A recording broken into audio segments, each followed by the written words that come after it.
based on Donald Trump's proclamation, which Judge Boasberg says may not hold constitutional muster here. So that's the bottom line he's trying to get to. The Justice Department says that a plane took off after the judge issued his order, and when that happened, none of those people were subject to the proclamation that the judge was weighing in on. So a lot of moving parts, a lot of detail, still moving forward in court. John? Yeah, the judge asking questions about the facts here. We will see if he gets the answers. Caitlin Poland, it's great to see you this morning. Thank you so much. Sarah? All right, thank you, John. Today, a key decision on interest rates from the Federal Reserve. What impact will President Trump's rapid-fire policy changes have on the economy so far? The Dow futures looking at least happy and green this morning. All right, moments ago, we learned that President Zelensky says he will speak to President Trump today, just hours after Russia ramped up its attacks on Ukraine overnight, and that phone call between Trump and Putin. And there will be madness, the last-minute Hail Mary that helped Alabama State secure a spot to the Dons. Woo!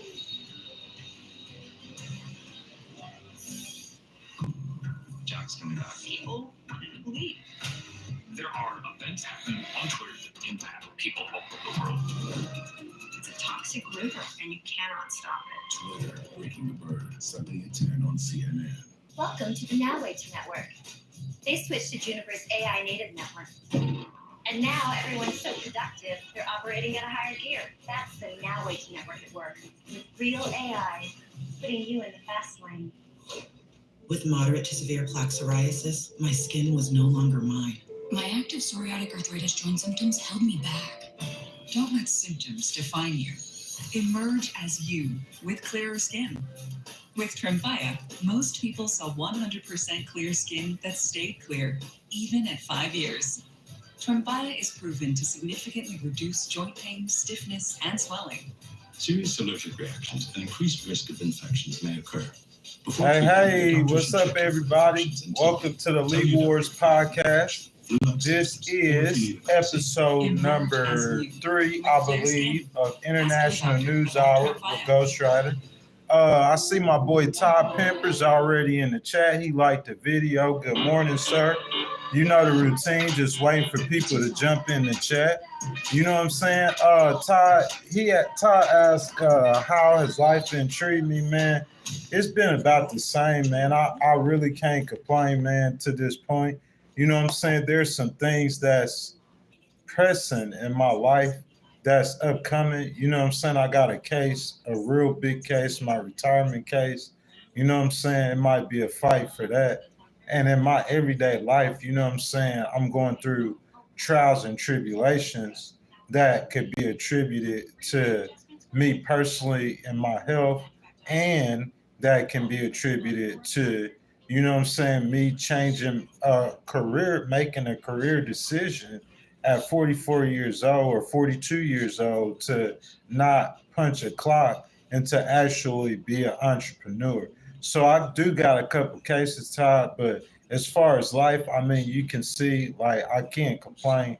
I'm thankful, you know what I'm saying, blessed, you know, and I just take it from there every single day, man, day by day. That being said, Todd, I appreciate it, man. I appreciate your loyalty, man. You know what I'm saying? Got a great stream, prepared content and everything. Make you think, man. That's what I try to do with the Legal Wars podcast. I'm changing the way that we do the streams, actually. You know what I'm saying? I'm going to just do one segment. I'm going to do one long segment with news. You know what I'm saying? That news topic. And I'm going to mix my analysis in with it. And then at the very end, you know what I'm saying, we'll have a discussion and I'll allow everyone to have a voice and try to read their comments. So I'm going to do one segment with the analysis together. You know what I'm saying? Read a couple comments during that. And then I'm going to do, you know what I'm saying, at the end, you know what I'm saying, a discussion. Todd says, well, I'm going to get it done. I hope I win. I pray for your success, man. Todd, I really appreciate that. You don't understand, brother, how much that means to me. Y'all don't understand how much the Legal Wars podcast means to me, to be able to come on here and YouTube and Google to allow me to make a little bit of money while, you know what I'm saying, I give my opinion and give the news to the people, man. that care. You know what I'm saying? And the people who can relate to me, like you, Todd, man, I really appreciate that from the bottom of my heart. So, you know what I'm saying? Just Wyndham Rewards, you know what I'm saying? I got to do this. I want to tell everyone about Wyndham Rewards. Man, everyone in the chat right now, y'all could go to Wyndham right now for free. It don't cost any money. Wyndham is running a promotion. So say, hey, Todd say he want to take his girl, you know what I'm saying, on a little excursion. You know what I'm saying? So Todd, you go stay for 2 days. And if you register the stay through the app for those 2 days, you'll get 7,500 points, which is basically a free night or 2 discounted nights. You know what I'm saying? Or you could get a $50 gift card for those stays. You know what I'm saying? So I just want to tell you guys about that, pushing that. You know what I'm saying? If you guys get out, travel, do anything like that, you got 20 different, Wyndham has 20 different hotels that you could choose from, different brands, and they have 60,000 locations worldwide. So Wyndham Rewards, you guys could go there right now. You can register right now for free. That being said, man, I'm going to take a couple more minutes, allow some more people to get in the chat. We're going to get started on the content, man. We got some real good content to go over this morning. You know what I'm saying? We're talking about President Trump, all the decisions that President Trump has made in regards to the international, the foreign policy. So we're going to be talking about the Trump administration foreign policy in the first, 60 or so days or so. So that being said, man, I'm going to just take a few minutes to let some people get in the chat.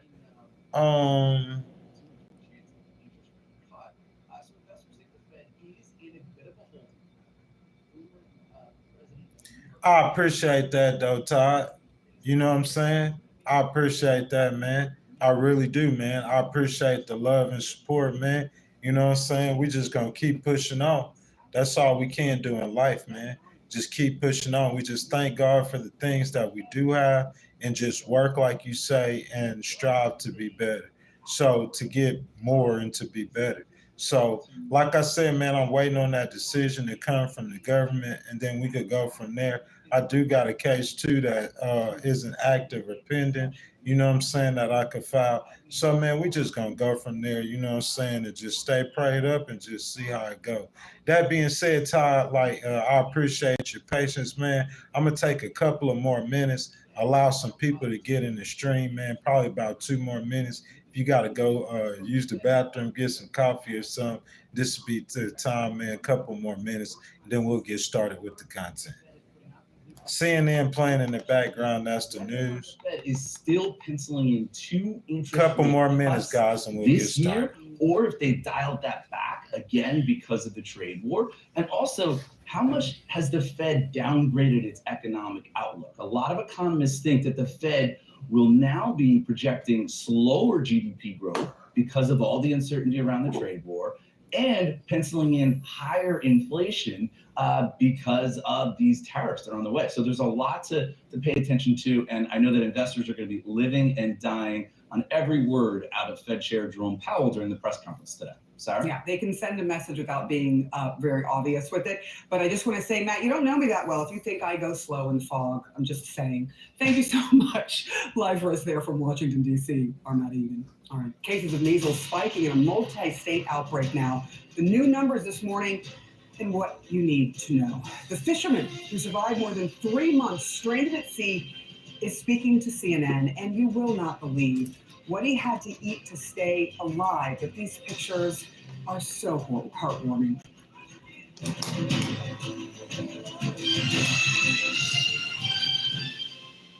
CNN Business Update, brought to you by Sherm. Better workplaces, better world. The thing about work, it's always changing. Whether advancements in AI, workplace policies, I&D initiatives, upskilling talent, whatever it is, we all have a work thing in front of us. But with the right perspective, what seems confusing or just out of reach can suddenly fall into place and push you towards achieving your business goals. If it's a work thing, it's a Sherm thing. Sherm. Hey, hon, I found our new car on Carvana. Already? I want to do some research. Torque or horsepower for this? Oh, great return policy. I found it. Great minds. Buy your car on Carvana today.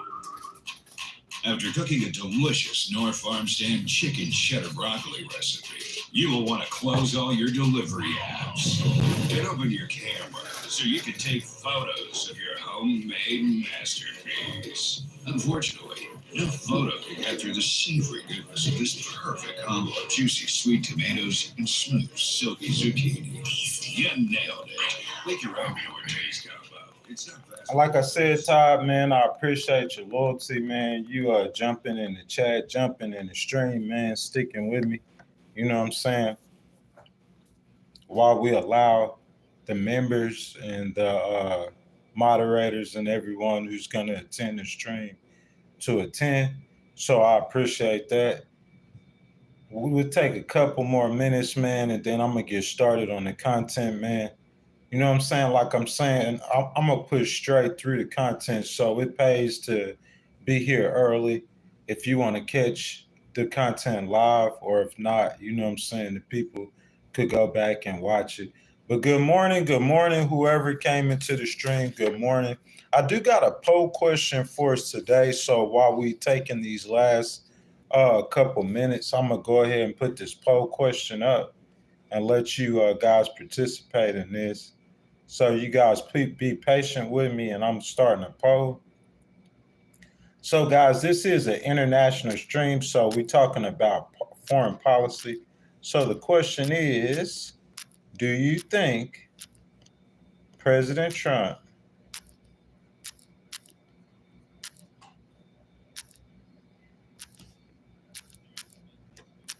should change his approach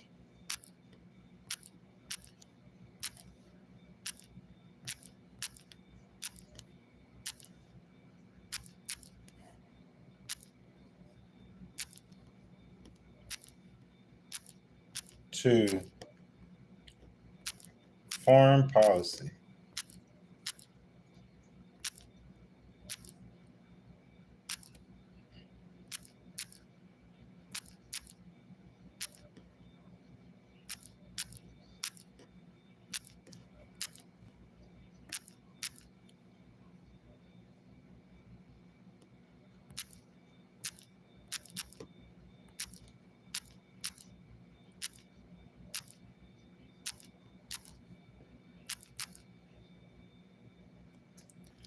So guys, the question is, do you think President Trump should change his approach to foreign policy? You know what I'm saying? That's what we're talking about, is foreign policy. I think it's so important, you know what I'm saying, to have this conversation, not to get too deep into the conversation before we start the stream. You know what I'm saying? Because I know I'm going to regurgitate some of the information. I do that for several reasons. You know what I'm saying? First of all, for the new people that's coming into the stream who are jumping to the conversation. And second of all, you know what I'm saying, so people could understand or grasp the gravity of the information that I'm trying to present. But I think like we are on the brink of, I'm not sure what, on the world stage. For the people who are gullible enough, and we could start this conversation right now, to think that President Trump would come into the picture that was given. You see what I'm saying? When we was talking about the previous Trump administration, or the previous 4 years from 2016 to 2020, we was talking, and I heard President Trump himself, he bragged about this. He talked about a Trump administration in 4 years where there was total peace. Like, how many of us heard President Trump say this? Like President Trump saying, if I was president, or when I was president, oh, Hamas wouldn't have dared try this. Or if I was president, or when I was president, you know what I'm saying, Russia knew better. You know what I'm saying? President Trump presented to us like he has some kind of special relationship with Vladimir Putin. How many of you guys remember President Trump saying this? And I said, which Todd Pemper could say, and anyone who has previously viewed the content, I've said at previous times that this isn't the same situation you had in the world in 2020. And we see it now because there is no peace in Israel. They tried peace in Israel, but there isn't peace in Israel. You know what I'm saying? What's up, Ankush? We seen it. You know what I'm saying? We don't know if Russia's gonna accept this Ukrainian deal. We don't know if they're gonna do it. You know what I'm saying? President Trump said he could end it in one day. He'll have it done in one day. Now we don't even know if he could do that. You know what I'm saying, guys? That being said, let's get into the content. You know what I'm saying, guys? This is the third episode of International News Hour with Ghostwriter, guys. I talked about this before. The Muslims in Dearborn who voted for President Trump thinking he was an ally of the Muslims, okay? This ain't no knock against President Trump because he has been open and honest the entire time about where he stands, okay? And the Muslims in the U.S. who had some sort of a voice, regardless of how they disagreed with President Biden, at least when President Biden was in the office, the Muslims in America had some sort of a voice. And the college students on college campuses who organized and who had some sort of a voice, or who would have had some sort of a voice under VP Harris, see that it was a huge mistake by trying to protest vote against the Democrats, because President Trump going so far as deporting Muslims just for protesting the war on college campuses. So, guys, we seeing that. You see what I'm saying? Like, to me, it's common sense. I didn't understand this. So, if you are a Muslim and you're in Dearborn, Michigan, you're upset with President Biden because of Israel and where you stand at in that war, your political views. But regardless of your political views, you have to be 1,000 times like something wrong with you in your mind to think that there was any possible way that President Trump was going to support the Muslims whatsoever. So if you guys have not heard, you know what I'm saying, it's old news to me. It might be new news to some people who are watching this content, that President Trump was talking about taking Palestine. I mean, you know what I'm saying? You got VP Harris and them saying a two-state solution. Whether or not you agree with them allowing the war to go on, at least you had President Biden and VP Harris and them were saying a two-state solution. Now, what we have President Trump, and President Trump is saying, hey, we're going to take your land and we're going to turn your land into some kind of Abu Dhabi, into some kind of resort for Westerners to visit your land. And these people got upset with the idea that he would say this. You see what I'm saying? So, I mean, for us to be naive enough to think that President Trump could just come in throwing his weight around making threats. I mean, how many of us heard President Trump say that if they don't release all of the hostages right now, all hell would break loose on them? I mean, he gave the most, I'm talking about the most vicious of threats to the Muslims. He just did it. He's been doing it. And we're finna get into it right now, what's going on in the Middle East. You see what I'm saying? At first, it seemed like, oh, President Trump, if you go back and watch the content, I was saying that, hey, he won in the Middle East. As soon as he won the election, he was about to get elected. Hey, they got a ceasefire agreement going on. And it's falling apart. Now, according to Common Dreams, so if you guys want to go back and see where I got this content from or this news from, because this is news that I'm finna give you, reported by Jake Johnson, on March the 18th, a barrage of Israeli airstrikes across the Gaza Strip early Tuesday killed more than 400 people and left a fragile ceasefire agreement in tatters just over 2 months after it was reached. So, guys, if y'all didn't know, President Trump coming to the White House, you know what I'm saying? He was talking about how President Biden mishandled the situation in Israel.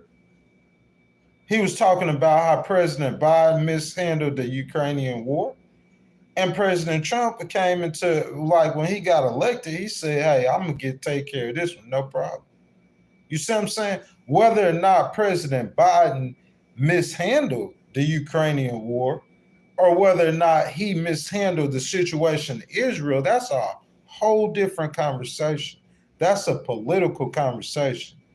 And we can have that argument or debate if you guys will. You guys could jump down in the comments and we can have the argument or debate whether or not President Biden mishandled those situations. But what I'm talking about is what's factual is that President Trump said he was going to fix these situations. That's what he said.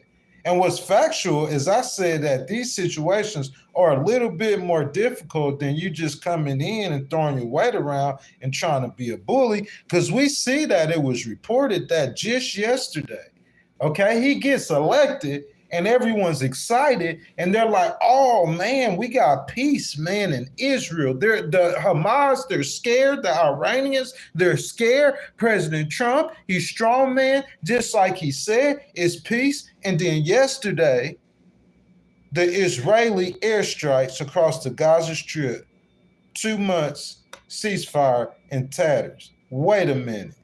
You mean to tell me President Trump, the one that MAGA boasted, was the president of peace, guys? Come on, man. Let's be real.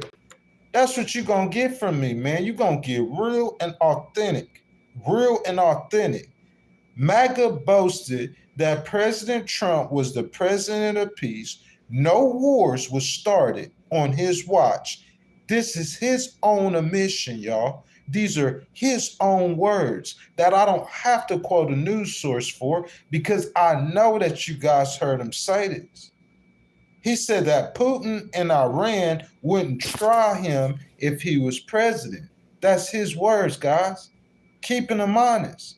Well, the same people who couldn't understand how Putin and Iran could ever respect a woman as commander-in-chief, I know y'all remember hearing people say that. If VP Harris was president, Putin and Iran wouldn't respect her either. Y'all remember hearing people say that? They couldn't get no respect, and they were going to respect Trump. Remember, he the tough man. He the strong man. No wars under Trump. Y'all remember this, man. Come on now. Let's be real. Oh, they ain't going to respect VP Harris. How Putin going to respect VP Harris? Getting a huge reality check, MAGA. Because I told you guys in December that this wasn't the same world that we living in, that we lived in 2016 through 2020. The world changed. It's not the same. World is constantly changing. And that just thinking Trump could bully his way into world domination, that's not going to work.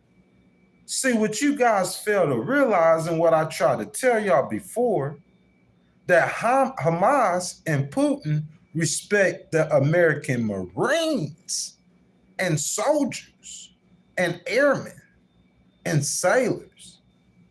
North Korea respects American missiles and Abrams tanks and F-35s and aircraft carriers, thinking that you can get these terrorists to obey you because they know that you'll kill them. I'm saying they'll kill themselves. Stop and think that for just a minute, guys.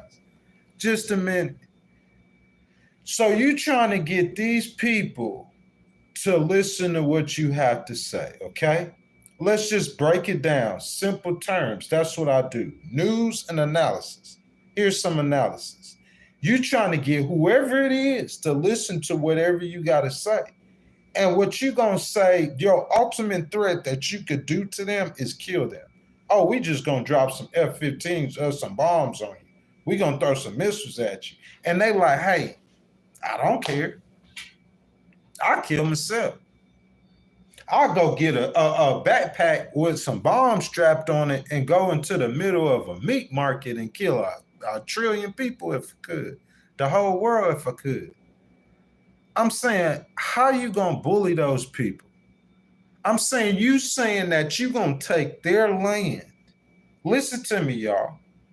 What I'm saying is so important and is so right. And the people who view this after this content is recorded is going to realize how important and right what I'm saying is. You saying you going to take the land of some people who will happily kill themselves thinking they finna go to heaven and get 77 virgins.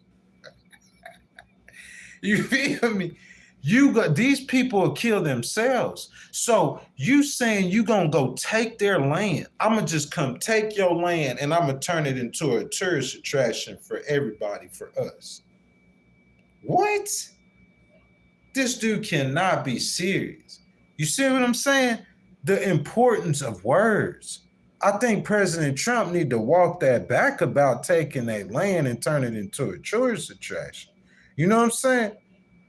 MAGA's getting a real reality check on President Trump's foreign policy. That bully stuff before that people was buying, they not buying it no more, man. It's just not working out. Hamas said, man, we don't care nothing about what you're talking about. You're not taking our land. I know you're bigger than us. I know you're stronger than us. I know Israel probably is about to destroy or annihilate us. You see what I'm saying? But we gonna fight it out. So basically, the ceasefire was a multi-phase agreement, with the first phase expiring earlier this month. Talks over the second phase of the agreement has stalled, and the government of Israel, Prime Minister Benjamin Netanyahu, had attempted to impose an alternative deal on Hamas with the backing of the Trump White House. The New York Times report that nearly 1 million children are living in desperate conditions. That's what it's all about, in my opinion. 1 million children in Palestine are living in desperate conditions.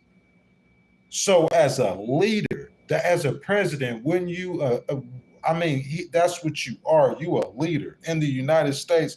You considered a leader of the free world. As a leader, and you talking about 1 million children in one small strip of land. Imagine if that was in Florida. I mean, I think Palestine is smaller than Florida. Wouldn't y'all agree? I think Israel might be the size of Florida or maybe a little bigger. But imagine if that was Florida and you said 1 million children in Florida are in dire need. I'm saying that's a worldwide. You know, when there's a natural disaster in America and we declare a natural disaster, hey, y'all, we got a natural disaster over here in Mississippi. There was a hurricane. You know how we declare a natural disaster?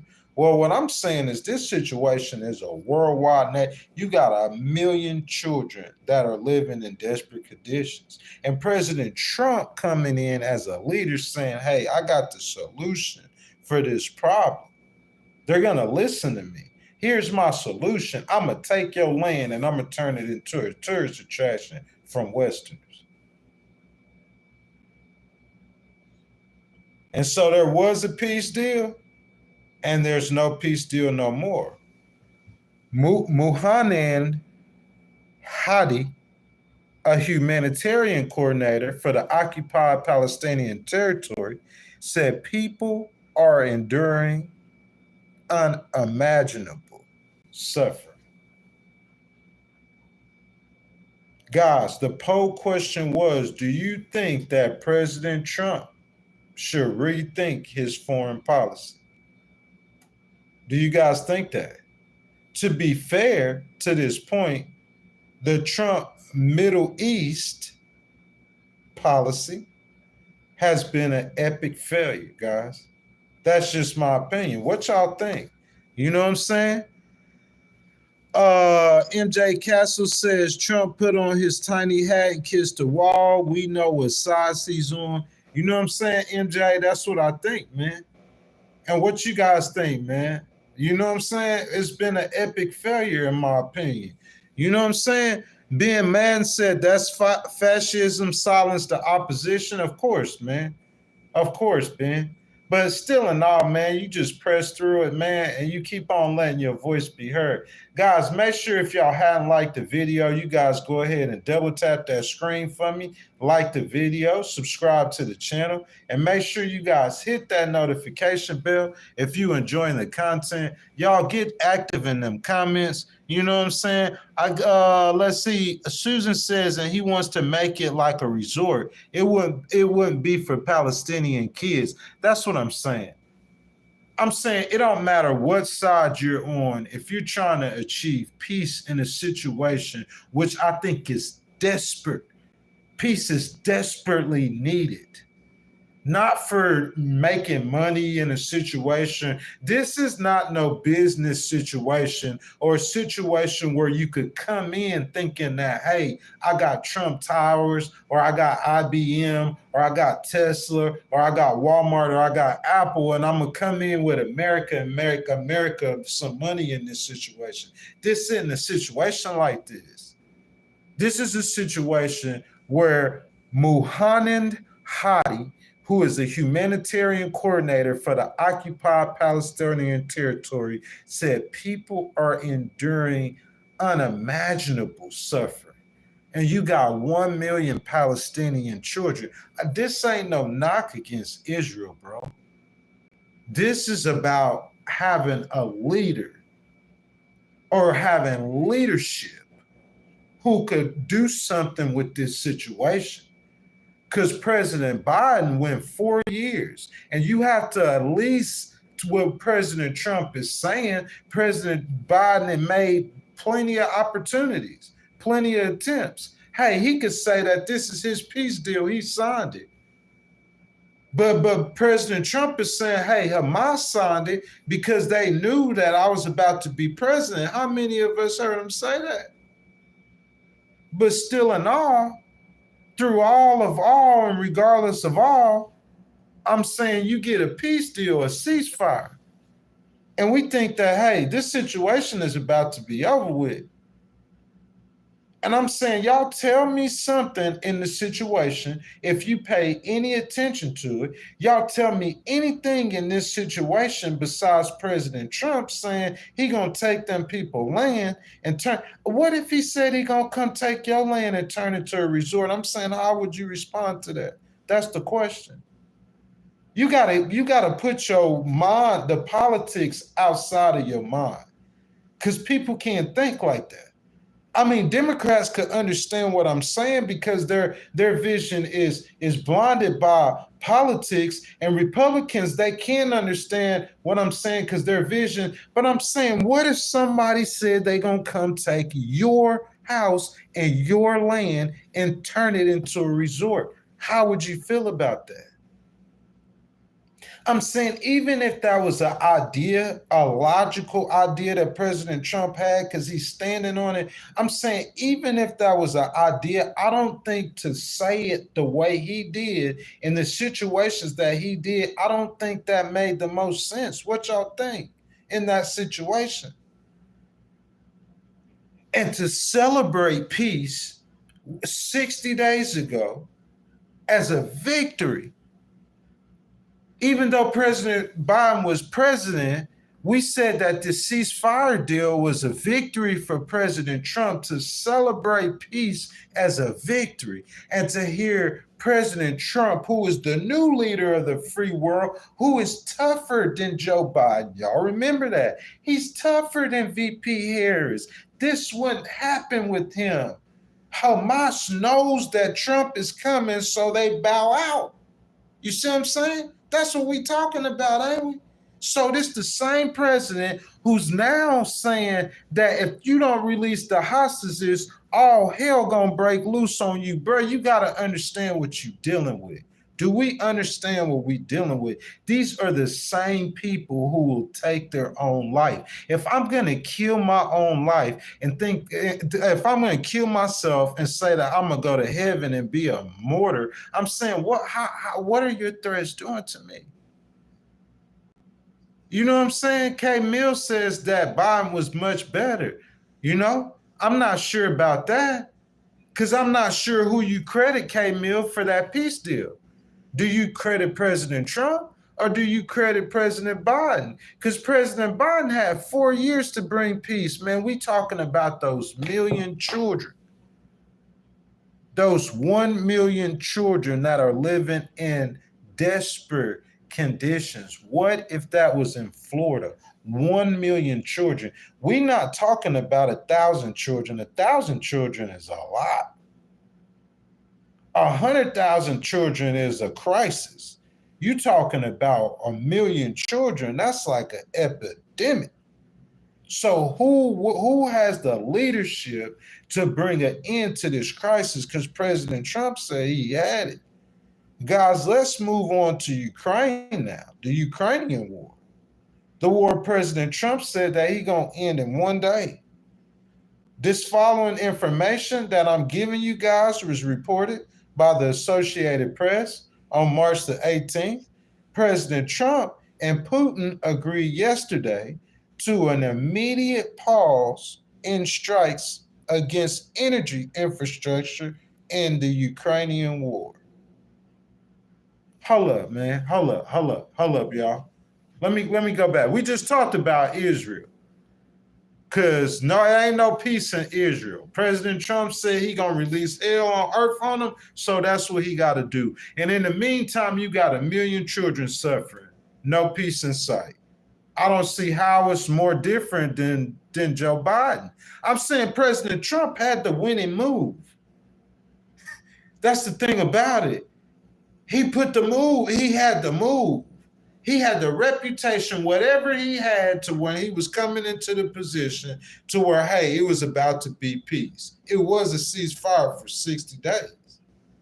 But then, does he have the leadership qualities that it takes? You start talking about taking them people land, and then the bottom fell out. And then now we in Ukraine. And then this the war that you said you're going to end in 1 day. You buttering up to Putin. Listen, I'm not hating on President Trump. If he feel like this is the way he got to get a deal done, the art of the deal, he is the ultimate deal maker. That's what he's touting. So I'm not hating on President Trump. So if he feels like this is the way that he has to get a deal done, then hey, do your thing, President Trump. He trying to be cool with Putin. The Democrats are saying, you know, they did the Russian hoax story before. I don't think that'll have no traction. The way he trying to be cool with Putin and going against our allies, I mean, that's his style and his strategy. That's politics. I'm talking facts. Let's talk the facts of the situation. The facts of the situation is he said he had a relationship with Putin and he gonna end this war in a day. Y'all tell me where I'm wrong at. That's what he said. So now it ain't been a day, you know, it's been a few days, you know what I'm saying? But he got President Putin on the phone. He in the position to end this war. And so he talked to Putin on the phone and they agreed to an immediate pause and strikes against energy infrastructure in the Ukrainian war. So President Trump, this is what I'm saying. You was getting on to Zelensky and Zelensky was telling you all of this. Maybe you know this, maybe you don't. But you getting on to Zelensky and you punking Zelensky, what you gonna do with Putin? You talking about pausing the strikes against the infrastructure. I'm talking about, didn't you tell that Zelensky didn't want peace? Ain't that what we heard him say, y'all? I'm just going to give it to you straight. If the news is good for whoever, I'm going to give you good news. If the news is bad, I'm going to give you what it is. And didn't he say you want peace? And he say Zelensky. Didn't Trump just get on Zelensky head saying that Zelensky ain't want peace? Well, he talking to Putin, and Putin talking about that's not no ceasefire. That ain't no peace. You talking about not striking the infrastructure in Ukraine. And Putin trying to say he want America to stop doing everything for Ukraine, stop helping Ukraine, stop everything. Man, Putin ain't talking about nothing. I'm telling y'all, he ain't talking about nothing. You gotta be kidding me, guys. This is President Trump's, this is buddy Putin, y'all. I'm like, President Trump, this your boy, remember? One phone call, that's all. Y'all remember that? One phone call, that's all. This President Trump's own words. This facts, guys. Guys, as y'all come in, I ask that y'all please double tap that screen. Y'all like that video. If y'all enjoying the content, subscribe to the channel. Make sure y'all hit that notification bell. And guys, y'all get active in the comments, man. Y'all tell me what y'all think about my analysis, my opinions, the news, right or wrong, what y'all opinions are. Y'all let y'all voices be heard. You know what I'm saying? So, guys, let's get this straight. President Trump threatens hell on earth to Hamas, and they flicked a booger in his face, and he about to be begging Putin to sign this deal. But like Zelensky said, Putin don't want no peace. So let me get this straight. Who advising President Trump, y'all? Let me get this straight. Y'all tell me where I'm wrong at. Y'all tell me how what I'm saying right now don't make perfect sense. So you go over to Europe and you scold the Europeans and said that moving forward that they need to defend themselves. So the Europeans say, okay, that's fine. That we're going to support Ukraine with or without the United States. So the Europeans, they're a player in this game now. With or without the United States. When President Biden was there, look at all of the European continents. Start naming the countries. Spain, Italy, France, England, Germany, they always with America. But President Trump's strategy is to go speak truth to the Europeans. He had Vice President Vance go over to Europe and scold the Europeans about strengthening their own continent and their own security. You see what I'm saying? President Trump did that in his first term with NATO, you know? So the Europeans said, hey, they started meeting, started organizing. They said, okay, we'll do this then without the United States. We'll support Ukraine without the United States. So now you have Europe in that situation where Ukraine, they could separate it from America. They're major players. So in Zelensky's mind, he's thinking, hey, if I got to move forward without the United States, that it will not be as comfortable having the might of the American military behind me and the checkbook of the American credit card and bank and the money they keep on borrowing behind me, but I still got Europe. So it might not be as comfortable for me, but I still got Europe. So what I'm saying is Trump basically is decreasing his power. That isolationist stuff, I'm saying I don't see how I don't try to get into any elected official who won by the will of the American people. If the policy that they choose to enact, that's their choice. I don't try to get into those political policy arguments. My argument comes on whether or not it's working or not. So what we're talking about is President Trump's isolationist theories. Is it working in Ukraine? Because you move away from Europe, was that a wise move? And you gal-powing with Putin, And it looked like you might have to pull some teeth and get lucky to get Putin to the table for a serious deal, a real deal. And the Middle East, guys, let's be real. Let's be honest. The Middle East is in a worse situation than it was 60 days ago. Let's be real. We just got to be real about it. That's why I got the poll question. Guys, right now today, the Middle East is in a worse situation than it was 60 days ago. Let's be real. That's not coming from a Democrat. That's not coming from a Republican. That's coming from an independent who knows how to find facts and who knows how to find truth and speaks the truth and doesn't care who he offends when he speaks the truth. And the truth is, the Middle East, since President Trump has came and taken power, is in a worse situation than it was 60 days ago. I can't say that about Russia and Ukraine because he's in the middle of trying to do in Russia and Ukraine. President Trump said, hey, it's two big problems in the world. It's one in Israel and it's one in Ukraine. So I'm going to solve the problems. So problem number one is in Israel. Before he came in, 60 days later, bro, it fell apart. He in the middle of trying to solve problem number two. We don't know how that's going to end. But what I'm saying, how it's looking right now, it's looking like Vladimir Putin. He ain't talking about nothing. Guys, to be honest, do y'all think, and it's discussion time, y'all, we getting to the end of it now. We doing it different. You know what I'm saying? We're going to do the whole news hour, and then we going to talk about it. Like, I want y'all's opinion.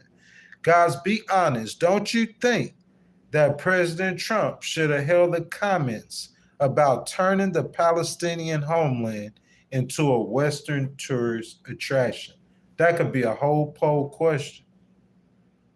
Do y'all think that President Trump should have held the comments about turning the Palestinian homeland into a Western tourist attraction? You know what I'm saying? Kevin Jones says Zelensky is a freak. Man, I feel what you're saying, and I hear what you're saying. But I'm just saying I don't see how it's working with President Trump and his policies. Y'all just tell me how they working. I mean, the story's not finished being written in Ukraine, but I'm saying y'all tell me how his policies are working. And I think that him saying the things that he said is showing a lack of leadership, turning the Palestinian homeland into a tourist attraction, y'all. I just think that pretty much any ceasefire deal that they had from that point moving forward was fractured. What you guys think? You know what I'm saying? I mean, we in discussion time, y'all. What y'all think? Y'all been quiet the whole time? You know what I'm saying? I'm doing the stream different now. You know what I'm saying? I'm giving an opportunity for y'all who've been in here. Like, we could start the discussion. What about scolding the Europeans when you will need partners to deal with Russia? Do you guys think that was a good idea? You know what I'm saying? I mean, if you was going to scold the Europeans and get more money out the Europeans, I'm saying, like, wouldn't you do that, like, after you do get through this with Ukraine? I'm saying the timing of that. I'm going to get onto the Europeans, and I need partners to deal with Russia. That's what NATO is for. That's what the North and Atlantic Treaty Alliance is for. You know what I'm saying? 4TP, what y'all think, man? I'm trying to get y'all to come with some real stuff, man. Get these conversations going. Do you guys think that now that Trump's tough man image really makes a difference to world leaders, guys? What y'all think? 60 days into administration number 47, y'all. Do y'all think that President Trump's tough man image really makes any kind of difference to world leaders. You know what I'm saying? Guys, if you guys have not already, would you guys please go ahead and double tap the screen, like the video. If you haven't subscribed to the channel, go ahead and subscribe to the channel and make sure you guys hit that notification bell. You know what I'm saying? More importantly, guys, y'all jump down in the comments. Y'all let me know what y'all think, man. You know what I'm saying? Guys, we doing it different. One segment with the news and the analysis. And I just gave it to you. So it's your turn, y'all. Y'all let y'all voice be heard. What you guys think? You know what I'm saying? 4TP says it makes a difference as it's changing relationship dynamics. Yeah, 4TP, that does makes a difference. It makes a huge difference. But I'm saying regardless, President Trump touted success in solving these problems. Just like he said he was going to get tough on immigration, and we say, hey, he's doing what he said he's going to do. Just like he said he's going to attack DEI, and we say, hey, he's doing what he... Dude, he made a big ordeal with VP Harris about what race she was and DEI, bro. He had certain things in his mind, just like he said he was going to pardon the J6 rioters, doing what he said. So this is some of the stuff he said he was going to do. That's what I'm saying. This is some of the stuff that he said he was going to do. He said he was going to solve this problem. He was going to solve. And I'm just saying, guys, I'm not seeing the problems being solved. So that's why I'm asking the question. What you guys think? I'm just not seeing the problems being solved. You know? Republicans, Independent, Democrats. I see my boy Colin in the chat. He said Trump has proven again and again that he will come on top, though. A negotiation sometimes takes weeks, months, or even years. Good morning, Patrick. But what I'm saying is, though, Colin, we've seen President Trump. This is before the election even happened. President Trump is saying that, hey, listen, because of me, this war stopped. Okay, Colin? It looked like a victory. And then he comes and say, hey, Colin, Patrick, I'm going to take your house and turn it into a tourist resort. Colin, he's saying this to people who kill themselves. Well, so what kind of threat can you make against them? I'm going to kill you. They kill themselves. Guys, we got some plans to kill ourselves anyway. We're going to kill some of us and y'all anyway. We got plans to do it. So I'm saying, like, what kind of threat can you make to people who kill themselves? These people are crazy.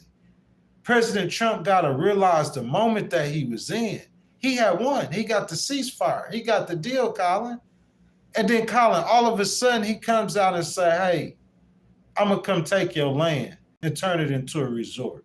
That's what I'm saying. Make that make sense to me, Colin. Colin, what if he says he's going to take your land and turn it into a resort?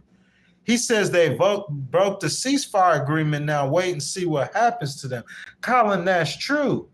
But Colin, what I'm saying is that they wouldn't have it got them upset because he said that, Colin, we have to take responsibility for our words, Colin. That's all I'm saying. You see what I'm saying, my boy? And Colin, it got him upset because they said that, man. He didn't even have to say that. That's what I'm trying to say, Colin. He had it won.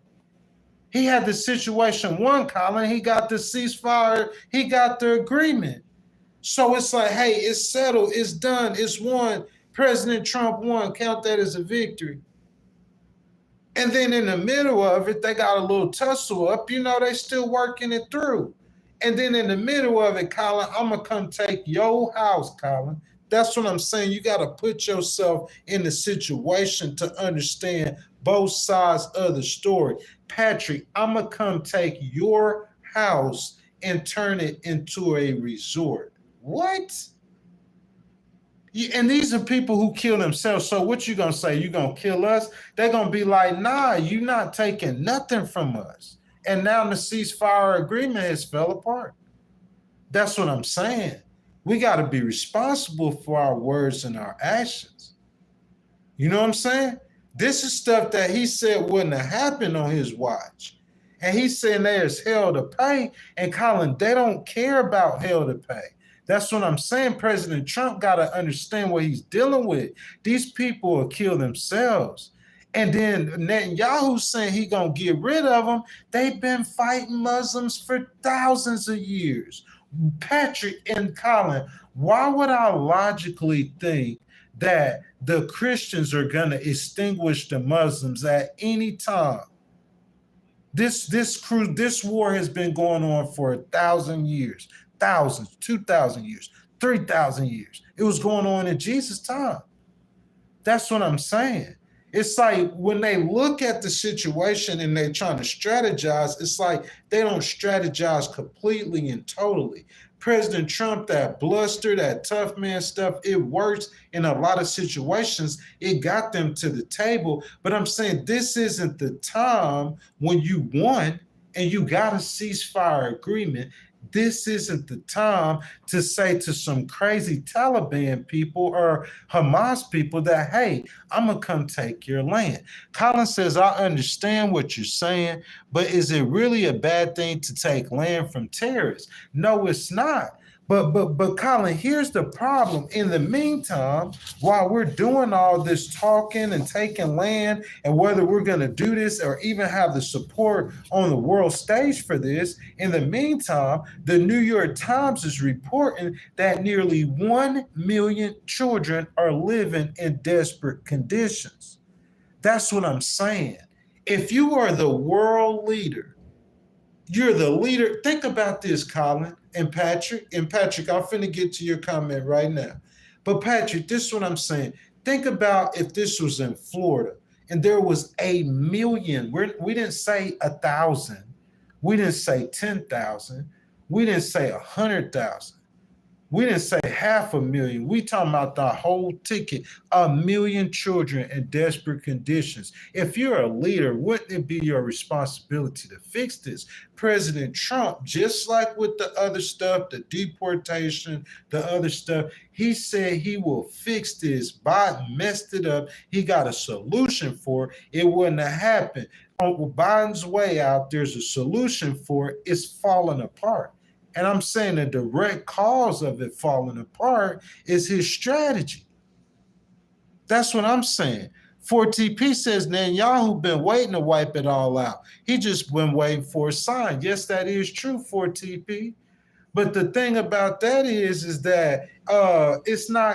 I don't see how he could be. If I'm just a regular person and I understand this whole picture, the religion and the history behind this whole picture, I will see that since before Jesus' time, that the Muslims and the Christians, Colin, have been fighting. Netanyahu is not going to wipe out all the Muslims. They've been fighting for thousands of years. This is something that will go on until the end of the world. The Muslims and the Christian nations will be at war. That's just what that is. You're not going to wipe them out. That's what I'm saying. That's just like Ukraine thinking they're going to beat Russia. It's not going to happen. You're not going to achieve peace by talking about taking people's land. The goal, y'all, do not forget it, is to achieve peace. That's why he's saying Biden is not a good president, because Biden can't get peace, y'all. Remember that. Patrick says, I think he is ignorant about the world cultures and histories. That's why these negotiations aren't always fruitful. Patrick, I agree with you 10,000%. Look, I think it's more about his advisors, because President Trump is getting advised by the generals, but it's the positions that he's taken off the advice. It's the things that he does. Like, you don't never tell somebody that you're going to take their house and turn it into a resort in the middle of a negotiation. That's like President Trump don't want peace. And yeah, Israel's going to go over there and they're going to cause destruction and they're going to do A, B, C, and D. But what I'm saying is, man, is that really going to solve any kind of problems that they got going on over there? You know what I'm saying? Xfinity says USS Liberty. Read up on it. I will do. Colin says our military has done many missions with extracting women and kids in war zone to safety, all while taking care of the terrorists. We can't do it now. Is that what you're saying? Maybe it's part of the strategy to stir stuff up, to move people into place. I'm not sure about that, Colin, but I just don't think that it just was wise. Colin, this isn't a mission where our military could go rescue. You're talking about 1 million people. That's what I'm saying. They're in crisis. Their nation is in crisis. Guys, as y'all are in here, make sure y'all double tap the screen for me, like the video, subscribe to the channel, hit that notification bell. Republican, Independent, Democrat, it don't matter, y'all. Just like Colin, just like Patrick, y'all jump down in the comments, so y'all will get this discussion going. Y'all let y'all voices be heard. And guys, do not forget, if y'all want to donate to the channel, y'all want to start a conversation or discussion on your own, you know what I'm saying, guys? Super chat, super stickers, super thanks. They start at 99 cents. That button with at the bottom of the screen with that $sign in it. And guys, all of your donations are much appreciated. Channel memberships, guys, they start at $2.99. If you guys want to give someone a channel membership, or you guys want to join the channel, guys, we pushing those channel memberships. We over 60 members strong. That's as many members as we have ever had. So, guys, I just had to get that out too, guys. Your donations are much appreciated. My boy Pat says, at what point do we accept that peace isn't an option, though? He's talking about the end game because he's almost aligned with Israel. If Netanyahu decided to extradite the Palestinians out of hand, then what? Man, I don't know what's going to happen with that. That might end up being into a world war situation, because what I'm saying is the Europeans are going to want to have a voice of what happens in Israel. Do you agree or disagree, Patrick? Saudi Arabia is going to want to have a voice in what happens in Israel. Iran, even though they wouldn't be at any kind of table or negotiations, they're going to want to have some kind of say in what happens. So what I'm saying, Patrick, there's a lot of other nations who have interest in those situations. So that's a complex thing. What I'm saying, Patrick, is the strategy part of it is if you have both sides at the table and you got a deal signed. So in the middle of the deal, you have to continue to work through the deal. So you have to continue to get hostages released. And I'm saying in the middle of this process, you're going to just come out and say, hey, Patrick and Colin, I'm going to come take y'all land and turn it into a resort. Deal fall apart. So what I'm saying, in the meantime, them 1 million children in Florida, they still suffering. This is the news that was reported. Mahand Hadi, a humanitarian coordinator for the occupied Palestinian territory, that said that people are enduring unimaginable suffering. That's what I'm saying, guys. So I'm saying, where's the leadership to fix that situation? Because Patrick and Colin, remember that he said that wasn't no they're eating the cats and the dogs situation. That was a situation where, like, he's saying he gonna do something like no tax on tips. Like, he said he gonna end that. He talked about how bad Biden was, how he made it seem like it was easy for him to do this kind of stuff. Easily in this situation.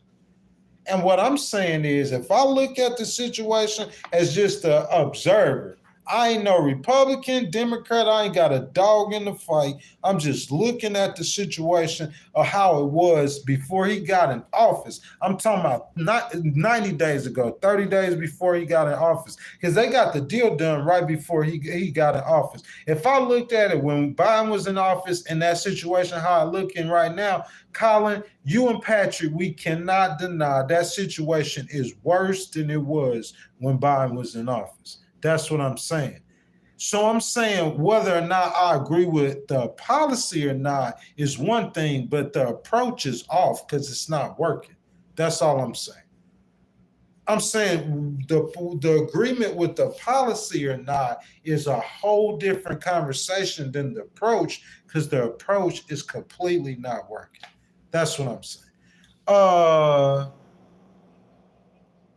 Patrick 4TP says it's all well orchestrated. You think the Mossad aren't able to protect the border? They disagreeing. Patrick says these countries don't want World War III. No, they don't, Patrick. But President Trump, Patrick, listen. President Trump said to Hamas that there'll be all hell to pay if you don't immediately release the rest of the hostages. Did he or did not say that? I'm just saying, Patrick.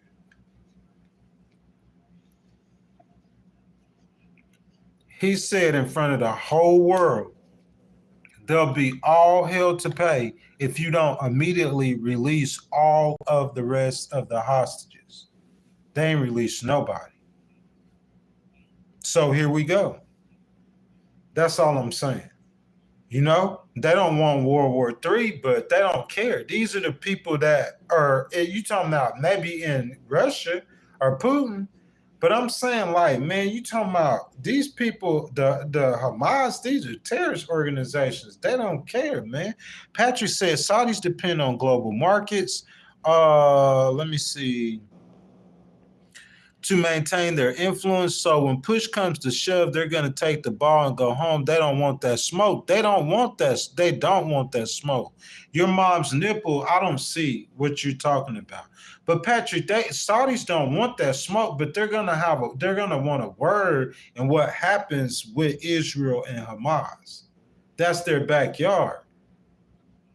They're influential. They having a word. They're negotiating what's happening in Ukraine and what's happening in Israel. I mean, Ukraine and Russia. You see what I'm saying? Yeah, Colin, you said only 2 months in, but this is what I'm saying. It's what he's saying out of his mouth. He's saying, I got the solution to this problem. And you just made it worse. That's all I'm saying. It's worse. 60 days in, it's worse. It's not better. What I'm saying is the way he's going about doing it, or the politics, or all of that is arguable. I'm talking in facts right now. Analysis and facts. That's how I do it. And that's how you get logic. And a logical conclusion is looking at first 60 days in, it ain't working. He got the peace deal. He's at the finish line with the victory. He's raising up the victory, the trophy. He got the trophy, y'all. The victory trophy. He's raising the victory trophy. Trump is raising it. And as he's raising the victory trophy, he says that, hey, Patrick, Brian C., what's up, my brother? He says, Brian C., I'm going to come take your house. And it falls apart, man. That's what happens. I just speak facts.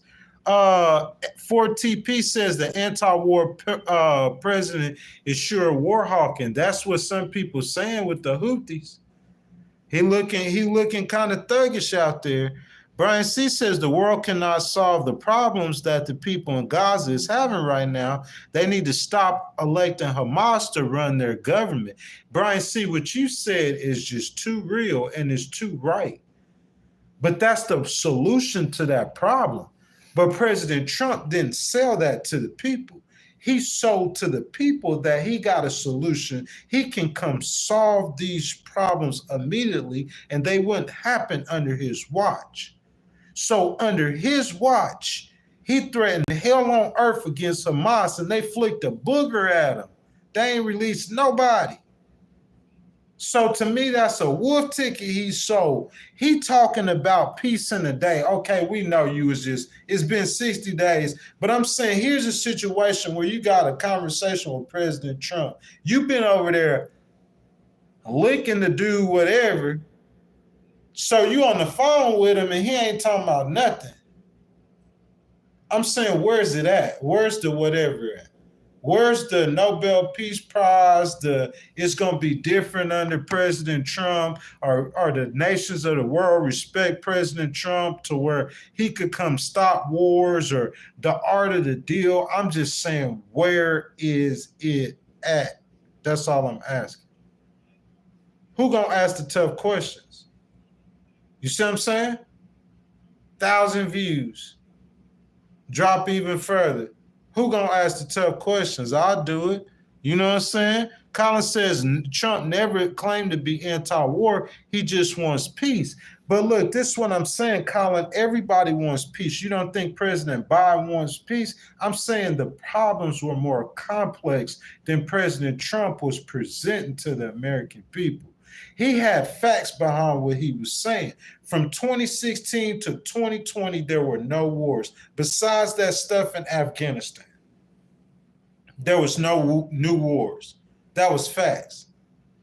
So he's saying it's because of the world being afraid of the big bad Trumpster. That's what he's saying. Hamas proved that's not true. Iran is not scared of the big bad Trumpster. And you over there with Putin, it's looking like that's not working. I'm saying, what that deal, is he gonna be able to pull the deal off with Putin, y'all? That's the question. Because I don't know if he will. You see what I'm saying? Like, look, this is what I'm saying, Colin, though. The people did try to say like Trump was an because he said, I'm going to solve these problems. I'm saying because Trump has to know that 1 million Palestinian children's lives are just in the balance and they're dying and dropping like flies. You a leader. You got Israel on one side and Israel, your buddy, Israel, your partner. You see what I'm saying? And you got the Palestinians, but you don't want these kids to keep on dying. So what do? Patrick said years ago, Trump addressed a consortium of Arab leaders and warned them about the radical element that has been allowed to fester under the pretense of Islamic fundamentalism. And that's true, though, Patrick. But what I'm saying is how you deal with the situation. That's the whole question, Patrick. The strategy in dealing with those problems. Should he change his strategy? Because what I'm saying is, to this point, 60 days is enough time to see if your policy is taking effect. To this point, I don't see how it's taking effect positively. I don't see positive results, is what I'm saying. Now, we could argue the policy in Joe Biden's policy and the Democrats' policy in Ukraine. But I'm saying if he's saying he gonna come solve the problem, it ain't no closer to solving the problem than what it was before. To me, it's worse. Colin says, I guess we can agree to disagree. Then I wouldn't say the situation is worse. It's still better than it was a year ago. I'm not sure about that though, Colin. And the reason why I'm saying that, Colin, because he had the deal done. The deal was done. The deal is done. He has secured the victory. I got the victory. He got the victory. The deal, Colin, is done. They're starting to release people. It's people that came home. They stopped shooting. That's what I'm saying. That's why I'm saying, Colin, it's so bad. Because he achieved the victory. Joe Biden, it was Joe Biden's peace deal. So what I'm saying is Trump saying it happened only because of me. Who knows? But let's just say Joe Biden, everything would have happened the same, and Joe Biden would have got reelected, and he got a peace deal done right then. What I'm saying, if Joe Biden was the president, and he got both sides to the table, and they got you getting a victory, we taking our victory. We toasting the victory toast. This the victory toast. And at the victory toast, you say, hey, how about I just come take your land and turn it into a vacation home? Hey, Patrick, how about I just come take your house and turn it to a vacation home, Patrick? Hey, Brian C., how about I come take your house and turn it into a vacation home? Hey, Colin, how about I just come take your house and turn it into a vacation home? And then it fell apart. These are people who kill themselves. They don't understand that kind of language. To them, that's like crazy. You talk this to me? You take my land? You come take my land? Oh no, you don't take my land. These people that kill themselves, oh yeah, it's all out war, death to the Americans, death to the infidels, and then now the 1 million kids that are. That's what I'm saying. What you come to do? You come to solve the problem or to look tough? That's what I'm saying. What's the leadership? Where's the leadership? In Europe, you get it, and the problem with Ukraine, you give the Europeans power, you promote them to some kind of power, and then you rolling the dice with Putin. You just hoping that this go good.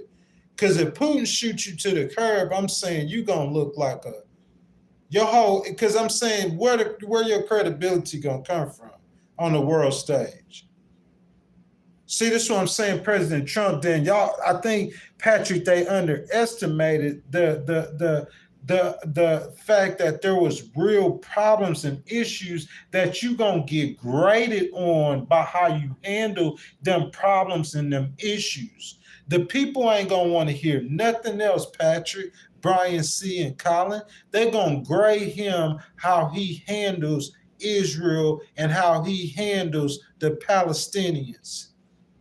Because you said peace. Okay, it ain't happening like you said it did. But in order for you to pick on President Biden, then the results have to come out different. And what I'm saying 60 days in, them results ain't no different in Israel. If anything, they worse. That's facts. That's what I'm saying. That's how I could go through all the whatever, y'all, and I could get to the facts. This is the facts. That's facts. And then now you on the phone with Putin, and if that don't come through, y'all, you see what I'm saying? So, yeah, Patrick said sabotaged his own deal. That's what happened, Patrick. I don't care what nobody say, Pat. That's what I think happened. He sabotaged his own deal, my brother. You know what I'm saying? He stuck his foot in his mouth. That's what he did. You know? Pat, look, I'm not saying that he can't win the situation in the end. I'm not saying that he can't win it. But what I'm saying is the approach, he changed the approach on some of the things that he does when dealing with world leaders on the world stage. Because in my mind, Patrick, this is all I'm saying. Look, this is what I'm saying, okay? If I'm giving strategy or if I'm giving advice, what I was saying is I would deal with that situation first before I start changing structures. Because what I think happened is when you go scolding the Europeans about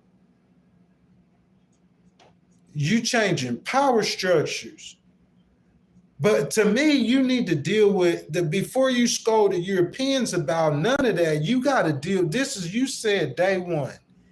So before he even, their strategy, it had to be a strategy, was to break Europe off of the deal or some kind of way, separate Europe from the deal. And I don't know what they were trying to do. I don't understand what that strategy was. I would have left everything exactly how it was. And I would have stepped in that situation and I would have done what he did with the Saudis. I don't care if Zelensky's mad. When Zelensky came to the White House, look what happened then. None of that was necessary. That was just TV drama. How it hurts, I don't know. Because now the Europeans are a major player in this, to where the Ukrainians could continue, regardless of what Trump wants to happen, y'all. What I'm saying is the Ukrainians could continue the war now without America. It's like Trump removed America. It's like he removed American power and he depended on Putin in order to end this war. Because if Putin don't accept that deal, then I'm talking about all of that's going to fall apart. And Zelensky's not going to lose, because Europe will feel like they're fighting Putin for their security too. So they're going to stand together. So to me, all Trump did is he went over there and he made them band together. Now they got their own meetings. They got their own council on Ukraine. They got their funding. They mobilizing their military. They doing everything they need to do to defend themselves. So if they got to defend themselves, they don't need the United States. The United States lose their voice, soft power. At the same time, Trump is taking and he's I'm saying he's diminishing America's power in the world, without realizing he's doing that. He's just up there doing it the way he's doing it, but the way he's doing it, it might be intentional. He is greatly diminishing America's power. He's diminished America's power in that situation, in really both situations. And I'm saying I don't see no resolution to either situation no time soon, y'all. We might be wrong. No time soon. Let's see. DJ said Putin has been waiting an hour for the phone call. Patrick said there's no outcome where Ukraine or Palestinians get what they really want. No, there isn't. There isn't, Patrick, at all. Michael Davis says, I think Putin is looking for a way out without a defeat or just giving up. You think so, Michael? That's a good point. I don't know, man. I think Putin don't care.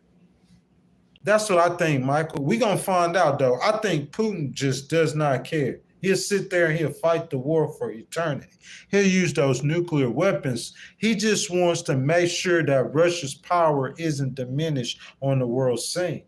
His original goal was trying to reform the USSR, but the United States and Europe and other nations is stopping him from doing that.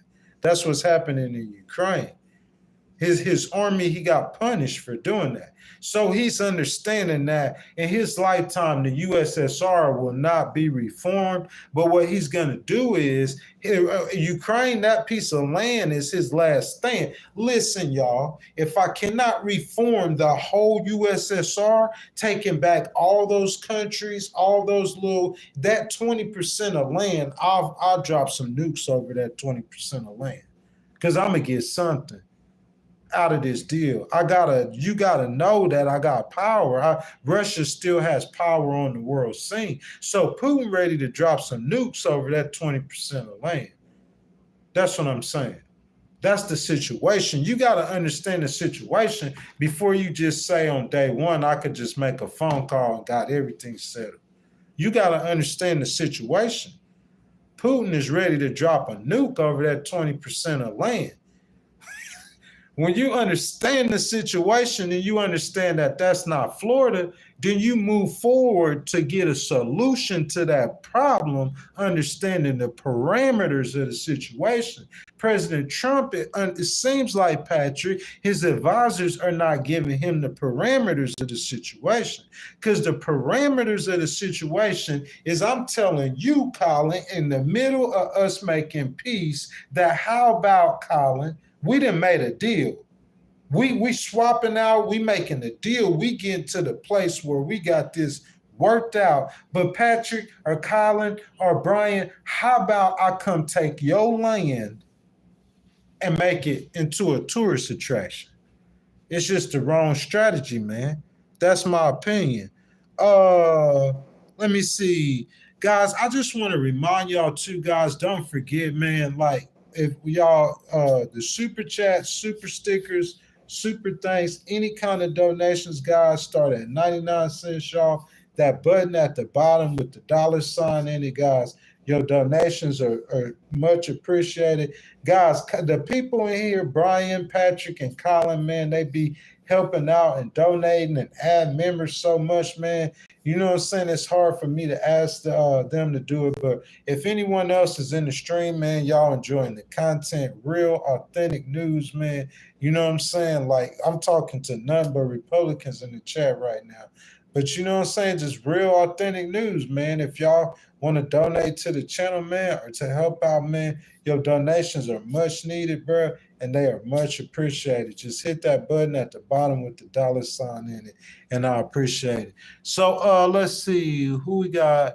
Colin says most of the president's job is foreign policy. The president has little to do with Americans' day-to-day life. That's local government. Milton, he has a cabinet working on auditing the Fed, the IRS, and government programs, forcing immigration policy. The rest is up to the markets.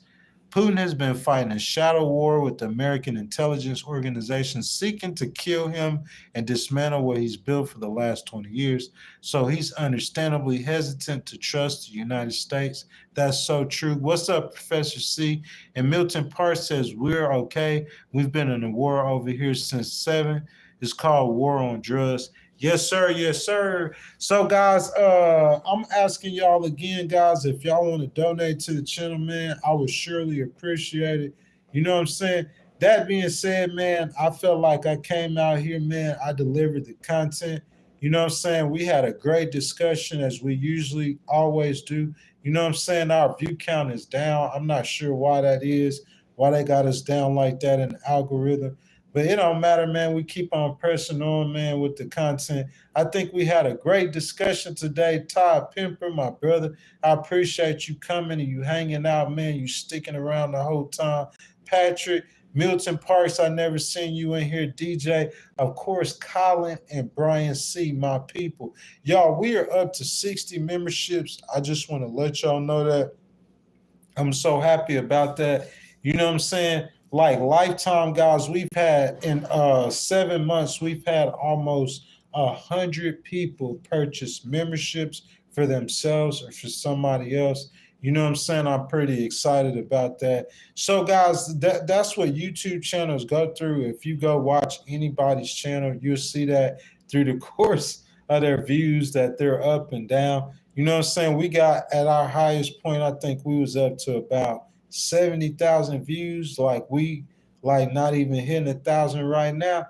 So like I appreciate the love and support still, guys. We're gonna keep on push on through the push on. So guys, like I said, if you guys want to donate to the channel, man, that button with the $, man, we can keep kicking it. You know what I'm saying? If not, like I felt like I came and delivered the content, you know what I'm saying? You guys can go back and watch it, gave my thoughts, analysis, facts and opinions and everything. You know what I'm saying? I pray for President Trump. You know what I'm saying? I hope everything go good for President Trump. You know what I'm saying? I hope that that President Trump is able to resolve these problems because they're important for us too, that he resolve these problems. But that being said, man, like it's important to have someone around President Trump who's going to give him like straight up analysis. There we go. Patrick, I appreciate it. He said, if there's no bloodless option, what's the best case scenario? The best case scenario in which situation, Patrick? If you're talking about that situation with Israel, look, President Trump, I'm going to tell you what happened. He came in and he said, we're going to reshape foreign policy. So he said, what I'm going to do is I'm going to first go to send J.D. Vance to Europe, and I'm going to tell the Europeans that, hey, you got to stand up for yourself. And then he said, oh, I'm going to go over to Israel, and I'm going to know you messed that situation up. Pat, the strategy is why would I reshape foreign policy in the middle? I got two problems that I need to deal with. So why would I come try to change it? Listen, Patrick, when I come in and when I deal with the Israel situation, the world's going to change. It's knowledge. You got to understand that. If I stop the Russia and Ukraine situation, Patrick, the world changes immediately. That part of the world changes. If you go to that part of the world, it's completely destroyed. You feel me? So, I mean, I'm going to come up here and I'm going to try to put my policy in when there's two problems that need to be solved. And when I solve those problems, the world's going to change. So your policy that you put in, you're going to have to readjust. It's just a big mess. Listen, come on the scene, solve the problem. Solve the problem. That's what I'm saying. No Zelensky blow up. No scolding the Europeans. No getting the Europeans to handle. That's fine. You could get the Europeans to do their own stuff, but solve the problem first. That's what I'm saying. I'm saying he came in like picking fights with the world. Like, okay, what if World War III did break out? You gonna need Europe. I don't care if he thinks how weak he thinks France military is. France military is extremely weak compared to America, or probably China, or probably Russia. But he'll need that airspace. He gonna need something from him. That's what I'm saying. You're gonna need these countries. You might need these countries. His strategy is to gamble to get cool with Putin, right? That's good. He needs to get cool with Putin, but he blowing up on Zelensky, where Zelensky is gonna look like the smart person in the end. Because Zelensky he bullies Zelensky into signing it. Zelensky signing it. But what Zelensky is telling him is right. Putin is not gonna play fair. And Trump is going to find that out. That's what I think. This is a prediction now. This is a prediction. I think Trump and Putin in the end bumps heads. That's what I think. Why wouldn't they bump heads? I'm saying, look at Trump's personality. Bush and Putin bumped heads. Obama and Putin bumped heads. Putin bumped heads with every American president but Trump so far. Why wouldn't they bump heads right now? They need to come to an agreement. And I'm saying, what did Putin agree to? Y'all, what Putin agreed to? Look, this is what I'm saying, Patrick. This is the 30 days. Remember this? First day. This first day is going to be solved. Putin agreed yesterday to immediate pause and strikes against energy infrastructure.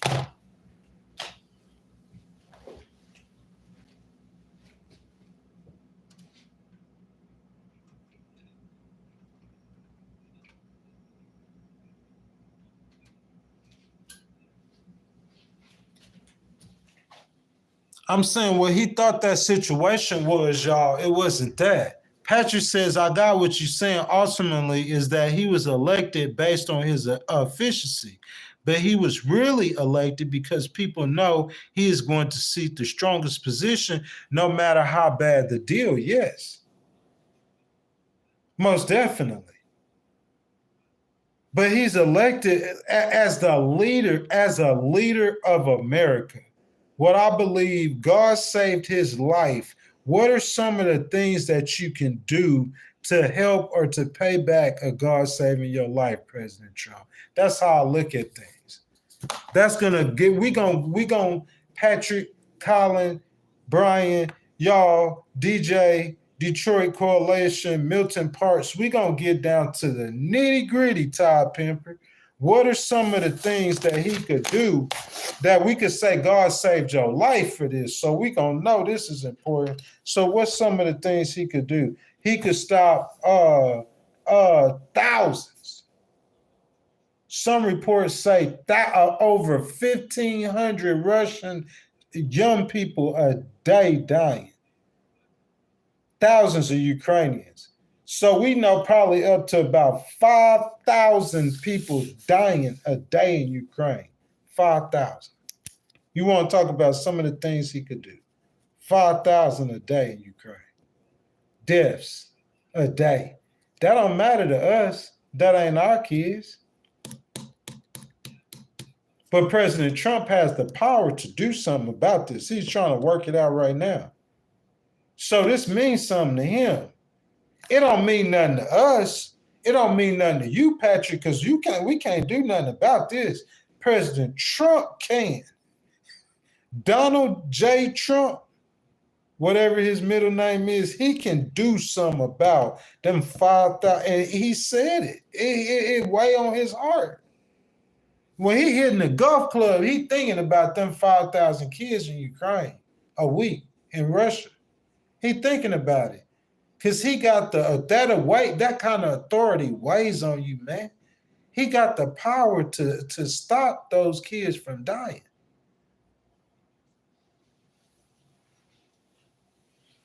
It's a tough game, Colin and Patrick, because he came into a situation when he was the president last time, he was able to stop stuff from happening. That's what I was trying to tell y'all in December, if y'all remember. Colin and Patrick and Brian and Todd. But what I'm saying is now it's different because he came into a situation where it was already problems. So it's not about you being a bully and stopping stuff from happening. These situations are complex. I try to tell y'all about them. It's even deeper than that, than I'm telling y'all about. Sunni and Shiites, these people amongst themselves, the Muslims amongst themselves. Listen, Iran hates Saudi Arabia more than they do America. And the Americans, listen, the Saudis hate the Iranians more than they do Israel. The Saudis have allied with Israel against Iran. The Saudis will ally with Israel against Iran. Muslim against Muslim. These situations are complex, man. That's just something simple that really don't have nothing to do with that situation in Israel. But that's just stuff you got to think about. You got to understand the complexities of these situations. And to me, it's a basic understanding to understand that these are the kind of people who kill themselves. Like in their culture, like it's accepted as something honorable to kill yourself. So you can't threaten them with death. How you going to threaten a man with death that'll kill himself? So what you saying, oh, we're going to drop a nuke on you. We don't care. We were finna kill ourselves and some of y'all anyway. Last week, we had 5 suicide bombers ready to go last week. Kill them. They don't care. They going to kill themselves anyway.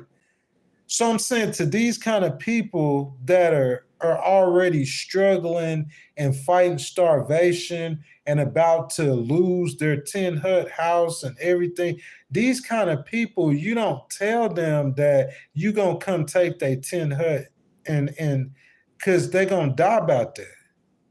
And now your deal fall apart. Back to square one. Is that stuff too complicated for President Trump, y'all? That's the question, y'all. Is it too complicated for him to deal with or to handle? I know that's not popular, man, amongst some people. Amongst Democrats it is, but hey, you know, the Democrats feel like I be positive with President Trump sometimes and a lot, and I really do. So they feel like this is a Republican strain. And now the Republicans, they really wouldn't like what I'm saying. But the truth-finding people or truth people are in here. The brain people are in here. Patrick is a strategist. He's a brain person. Colin is a strategist. They know, bro, you got to think through them problems. Because I'm saying the results is the only thing the American people, because listen, if all a Democrat got to do is find a person like me who could come up with a strategy and just keep listening and one of them going to stick. And the results is what you going to tout. That's your message. In 60 days, are you at the controls and you said it was going to take a day. You got one of them deals before you even got in the office, it got done. And you touted the victory out your own mouth. So in 60 days, what's the results look like? That's the message. All I'm saying is that should he change the approach, and that'll change the results. I'm not saying be buddy up with Hamas, but don't tell the people you're going to take their land. They were scared of you to come to the table. But then you told them they're going to take their land and they think that that's your deal. Then it's like you don't want no peace, because if you want peace and you getting advisors, them advisors going to tell you who came up with that idea for President Trump to do that. That's what I'm saying. Colin says, Milton, in most American eyes, there's no such thing as Black America. It's just American. Colin, that's how it's supposed to be. That is definitely how it's supposed to be. We all one blood. Blood in, blood out. All one color. Red, white, and blue. That's the color. Patrick says, at Detroit, sometimes there is no good deal on the table. So the strongest position is the willingness to be the bad guy to get what they want, to always prioritize your interests or those of your nation. Patrick, I understand that, but man, I'm saying like Pat, I don't see. Look, okay, so Pat, what we could say is that we just waiting on President Trump to the results of that to come out. The results of what President Trump's doing right now to come back. Because the 60-day results don't look that good. There wasn't no good deal on the table. The good deal was to get the hostages released, y'all. Am I right or not? Because at the end of it, when President Trump is blowing up, telling them that it's going to be hell on earth, now these million kids suffering, now they got to suffer more. Because you told them it was going to be hell on earth, so you got to go do hell on earth. You can't be a tough guy and threaten hell on earth and then don't do it. I can't tell you I'm going to sue you. It's certain organizations, after they make this decision, I'm going to sue you. I can't tell you I'm going to do that and not do it. I'm going to do that and finish all them cases. So that's what I'm saying. President Trump said hell on earth, so we see Israel is attacking them. They have to. But what I'm saying is I know you want the hostages released, Patrick. That's the ultimate goal. But you finally got them releasing hostages. Maybe they weren't doing enough. Maybe they weren't doing it fast enough. But I'm saying this is not the time to go tell those people you're going to come take your land. I don't know if any time to say that is appropriate, not to those people. But at the middle of y'all making a deal, that is not the time for President Trump to say that. That's all I'm saying. I think that was a fatal flaw to finishing that victory, Patrick. I think the finish to the victory, the fatal flaw to finishing that victory was him saying that I'm going to take your land. Look, I know you want the hostages released. They releasing them. Keep on working. Release, bro. I'm gonna just pay them. I'm not gonna pay them like how, because I know you can't pay them because they're gonna keep kidnapping. It's gonna become a business for them. They just kidnap Americans and make American governments. But look, if I was Trump and Patrick, I wanted to get through this situation. I wanted to be over it, bro. I'll get some of the Europeans, bro. I do some black market stuff, and I just get them hostages. I just get them out. I just pay them and get them out. I just get them home. However I got to bend to get the hostages home, because once the hostages home, I think a lot of the killing and the murdering going to stop. So I just get them home. That's not the way Trump decided to do it. So, I don't know. Maybe you know. It ain't no good deal on the table. I know it's not, Patrick, but you're not going to get a better deal by coming out and saying, I'm going to do X, Y, and Z. Oh, no. That's going to make it much worse. Not worse. That's going to make it much worse. So that wasn't the move. That wasn't the correct move. So, I don't think it was. I don't know, guys. What y'all think? I see y'all down in the comments, guys. Guys, we've been streaming for an hour and 45 minutes. Patrick, I appreciate that donation. Guys, if y'all have not already, I ask that y'all double tap the screen, like the video. Make sure y'all subscribe to the channel. Hit that notification bell. And guys, if y'all want to donate to the channel like my boy Patrick, man, there's a button at the bottom of the screen with a $sign in it. Y'all can hit that button, man. Those donations are much appreciated. As those donations come, man, we can continue with the content. If you guys want to get some opinions or analysis or predictions or projections about something, because that's the biggest thing. I don't just tell people like strategy. I'll tell you a projection or a prediction on that move that you made. So such and such did X, Y, and Z, but if you do this, this is what's going to come out. That's what I'm saying. So if you guys want to continue to discuss it, we could continue to discuss it.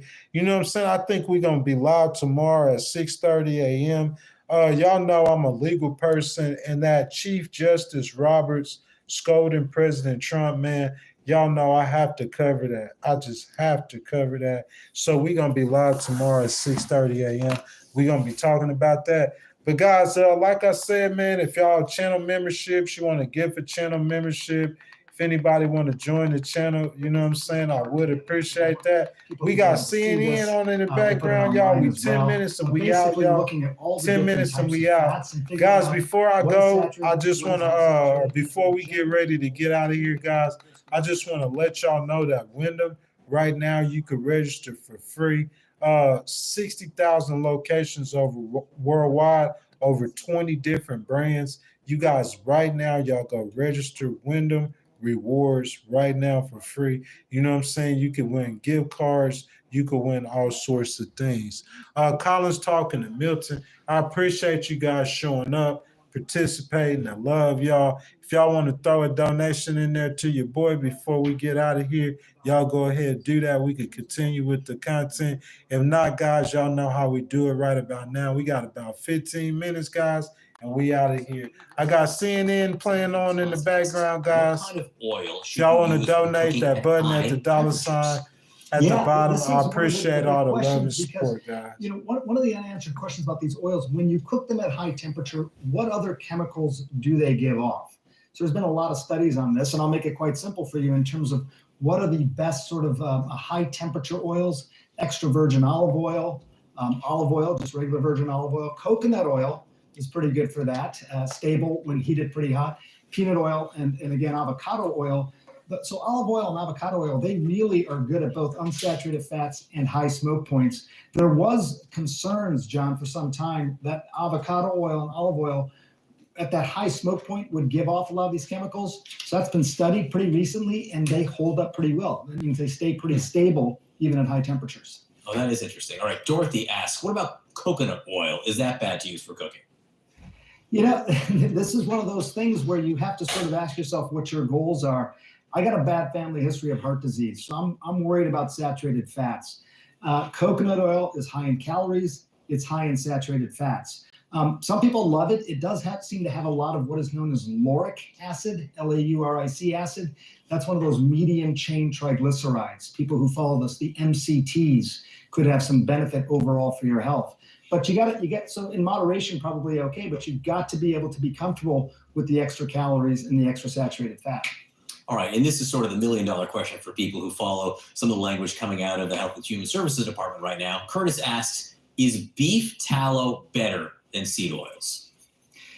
Look, you know, the thing about seed oils, and I think part of the controversy is there's no question seed oils are highly processed. There's no question that they can be pro-inflammatory. They increase something known as linoleic acid. And some of the seed oils that we were just talking about, they may decompose or degrade at higher temperatures. But there's a lot of saturated fat in butter and beef tallow. And that's part of the reason people started to move away from them, again, in the middle of the last century. So someone like me, guy in his mid-50s, worried about heart disease, I'm going to stay away from that stuff and favor things more like canola oil or olive oil, which tends to lower your bad cholesterol and tends to have a pretty good smoke point. So, you know, you can cook with just about anything with olive oil. Yeah, and look, using a lot of the language that shows up in my cholesterol report for my annual physical every year, and I appreciate that. Dr. Sonne, great to see you. Thank you very much. Butter, sweet butter. All right, I'll give it up. Okay, new this morning, the Trump administration has released thousands of records on the assassination of President John F. Kennedy. Many of the files have already been made public, it turns out, but the White House says those released Tuesday were previously classified and redacted. Researchers will need time to obviously go through these documents. Conspiracy theorists, though, maybe calm yourselves, because at least one source telling CNN there really is no indication that the files will contain anything like a bombshell or information that could change the current conclusion as to what happened, that a lone gunman, Lee Harvey Oswald, was responsible for JFK's death. And some terrifying moments caught on camera. Watch this. Whoa. Part of the roof collapsed at a grocery store in California. Modesto fire officials say 2 people were injured in that collapse. Officials are still investigating what caused the collapse, but say severe weather that passed through just before the incident might have been one of the major factors. John? All right, this morning, blinding dust, powerful winds, dangerous thunderstorms. A new cross-country storm is putting millions of people at risk. It is expected to strengthen as it moves across the country. Let's get right to CNN meteorologist Allison Chinchar with the latest. Allison.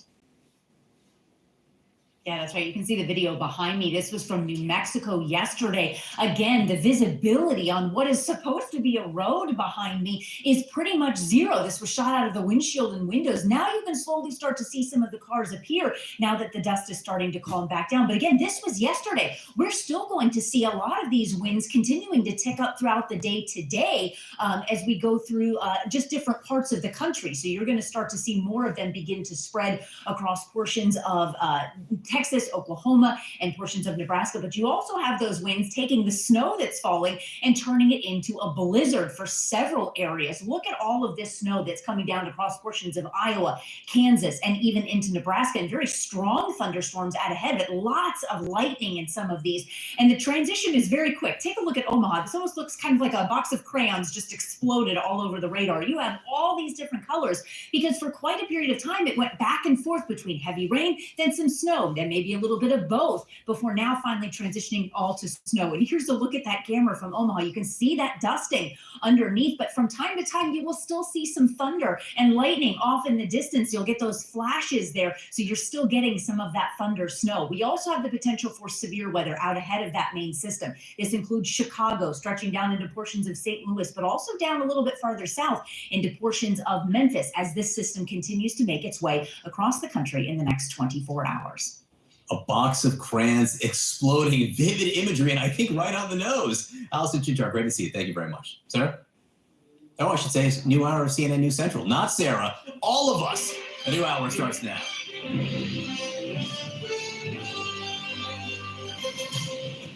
In response to a rare warning from the Chief Justice of the United States to stop attacking federal judges, President Trump issues a brand new attack on a federal judge.